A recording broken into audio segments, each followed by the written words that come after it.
कोटि विप्र बदला गही जाहू, आए शरण तजऊ नहीं ताहू। सन्मुख होई जीव मोहि जब ही, जन्म कोटि अगना सही तब ही। जय श्री राम जी के भक्तों, जय श्री कृष्ण जी के भक्तों। श्री भगवान आप सभी का जीवन आनंदमय, मंगलमय, भक्तिमय तथा धर्म पथ पर अग्रसर करें। मेरे प्यारे कृष्ण भक्तों, आज हम रामचरितमानस से सुंदरकांड की सिद्ध चौपाई कोटि विप्र बद लागहि जाऊं, आए शरण तजहु नहीं ताहूं। सन्मुखो ही जीव मोहि जबहि, जन्म कोटि अगनासहि तबहि। यह चौपाई रामचरितमानस के सुंदर कांड की है।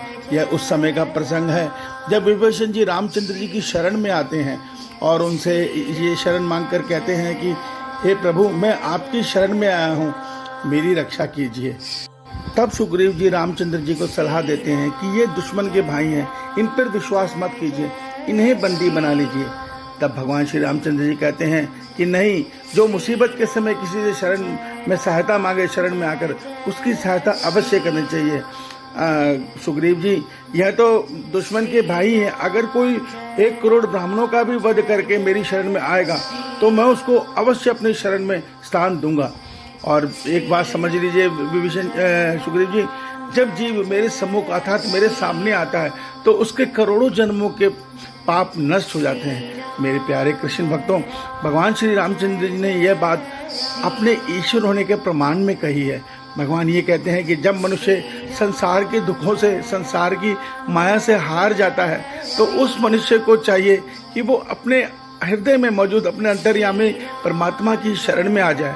मेरा विश्वास मानिए, भगवान यहाँ विश्वास दिला रहे हैं कि आप चाहे करोड़ों ब्राह्मणों का वध करके मेरी शरण में आए हैं, मगर पश्चाताप का भाव लेके आए हैं, तो निश्चित मानिए मैं आपको अपनी शरण में स्थान अवश्य दूंगा और आपको अभय करूंगा।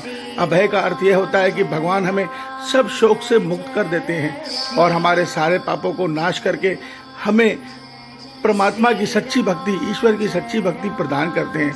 यही ईश्वर का कार्य है। वास्तव में परमात्मा ने इस सृष्टि को जीवात्मा के कल्याण के लिए ही रचा है। उन्होंने ही हम सृष्टि रचकर हमें ये अवसर दिया है कि हम इस जन्म मरण चक्र, इस मनुष्य तन से इस जन्म मरण चक्र को तोड़कर अपने परमात्मा से मिलन कर सकें।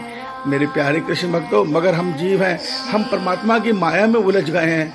हम ये सत्य नहीं जान रहे कि हमारा वास्तविक स्वरूप क्या है और हमारे को किससे मिलन करना है।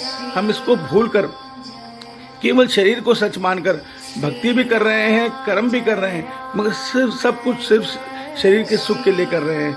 यही बस हमारे अंदर भूल है, यही हमारे अंदर ज्ञान है।